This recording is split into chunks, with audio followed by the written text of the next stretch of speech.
Effectivement, bonjour à tous et bonjour à vous Thierry Braillard. Bonjour. Alors que dit-on quand on est le secrétaire d'État d'une équipe nationale battue sur le fil? Seule la victoire est belle ou alors félicitons le vainqueur, soyons fair-play? Les deux, on est déjà amers. La nuit n'a pas été simple parce que c'est vrai que dans sa globalité, l'Euro était un magnifique succès. Il manquait le succès sportif au bout. On a touché la coupe, mais malheureusement, ce sont les Portugais qui l'ont emporté. Donc on a envie déjà de remercier les Bleus pour tout ce qu'ils nous ont fait vivre, tout ce qu'ils ont connu. Alors ces Bleus, justement, vous étiez en tribune officielle hier soir près du président de la République. Vous les avez vus passer pour venir chercher leur médaille. Comment vous les avez trouvés? Ils étaient abattus, meurtris? Ils étaient meurtris, abattus, parce que je crois qu'ils ont senti qu'ils pouvaient l'emporter. Puis à la fin, comme vous le disiez, dans le sport, il y a un vainqueur et un perdant, et c'est pas l'équipe de France. Donc je crois qu'ils vont avoir quelques temps à évacuer cette cruelle déception. Puis après, il faudra se relancer. Il y a d'autres ambitions à avoir, d'autres perspectives. Alors ce matin, tout le monde refait un peu le match. C'est de bonne guerre, si j'ose dire. Mais qu'est-ce qu'il a manqué finalement à l'équipe de France? De la fraîcheur physique, de la chance, du réalisme? Quelle est votre analyse à vous?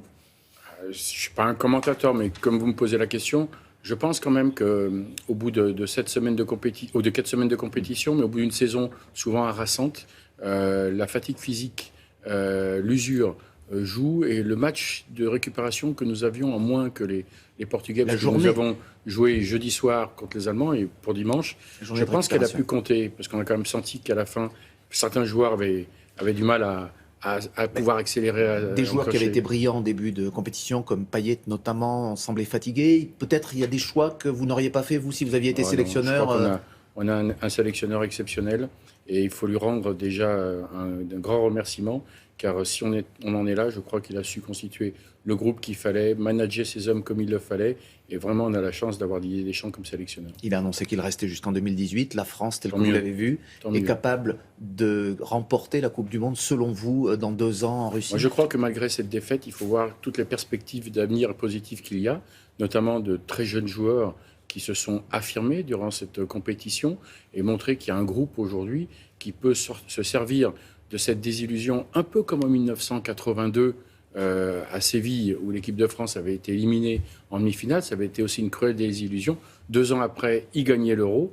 Espérons que nous pouvons avoir comme perspective la Coupe du Monde en Russie en 2018. Alors, au-delà de l'aspect strictement sportif, le Premier ministre a réagi lui-même hier soir sur les réseaux sociaux. Les Bleus ont redonné des couleurs à la France, dit Manuel Valls.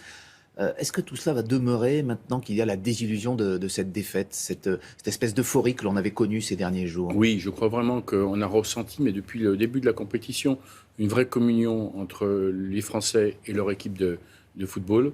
Et je crois vraiment qu'il s'est passé des choses. Ne va pas retomber comme un soufflet. Le soufflet ne retombera pas. Je crois qu'au contraire. Parce que la France garde ses problèmes. Je crois qu'au contraire, on va maintenant voir les perspectives de la Russie. Et puis je crois qu'il faut aussi déconnecter les problèmes que vous dites que le pays peut rencontrer, et puis son équipe de Il y avait une ambiance générale qui montait dans le pays, une ambiance plus fraternelle peut-être. Est-ce que celle-ci va demeurer malgré cette désillusion? Je le pense. Je le pense. Et on a vu trop d'images de fraternité. On a vu ce besoin de vivre collectivement cette aventure pour aller dans les fan zones, remplir ces fan zones, ces fameuses fan zones que certains voulaient d'ailleurs qu'on n'ouvre pas, parce qu'il y avait ce besoin de vivre ensemble une compétition comme celle-ci. Alors justement, parlons-en des fan zones, parlons de l'organisation. Quel bilan finalement en tirez-vous un mois plus tard? Il y a eu des incidents particuliers hier autour de la fan zone parisienne. Qu'est-ce qu'il s'est passé?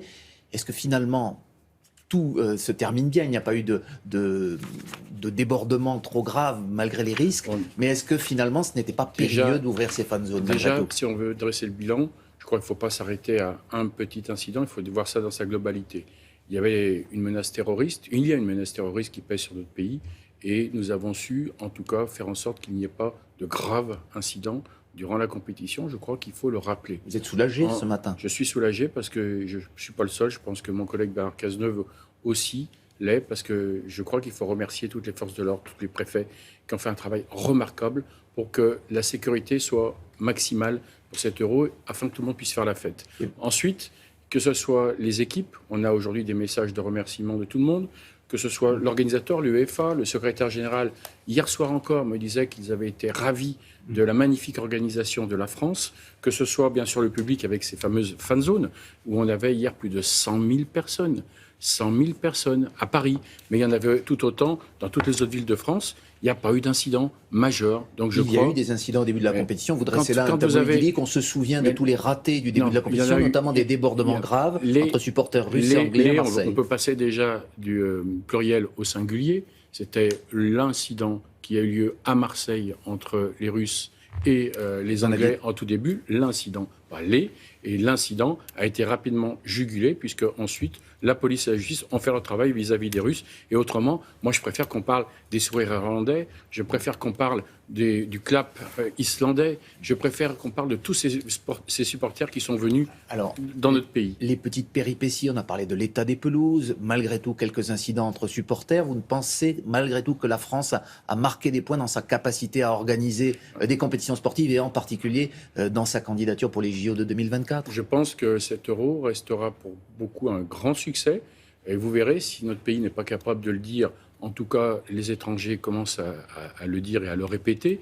Il y a même l'Allemagne qui se paye une page de publicité dans la presse quotidienne française pour dire « Merci la France, merci pour votre accueil ». Donc ça a été un succès. Ça montre que notre pays a un savoir-faire, ça montre que notre pays est attractif, et ça montre que la candidature de Paris 2024 peut aussi démontrer notre savoir-faire pour organiser les Jeux Olympiques et Paralympiques. Il y aura des retombées économiques de cet Euro 2016, pensez-vous ? Oui, bien sûr. Demandez déjà à tous les commerçants qui étaient dans les 10 villes hautes s'ils ont été satisfaits de l'euro, vous aurez la réponse.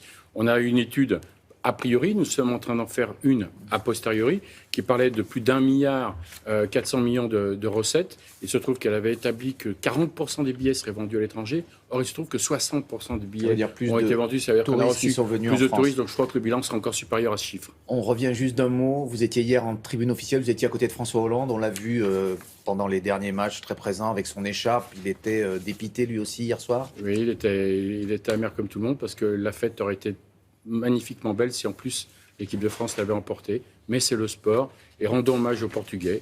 Les Portugais ont fait une belle compétition, ils méritaient leur place en finale, et c'est eux à la fin qui sont champions d'Europe. Eh bien bravo les Portugais. Secrétaire d'État au sport, Thierry Braillard, je vous remercie. C'est à vous Thierry, très bonne journée. Merci beaucoup.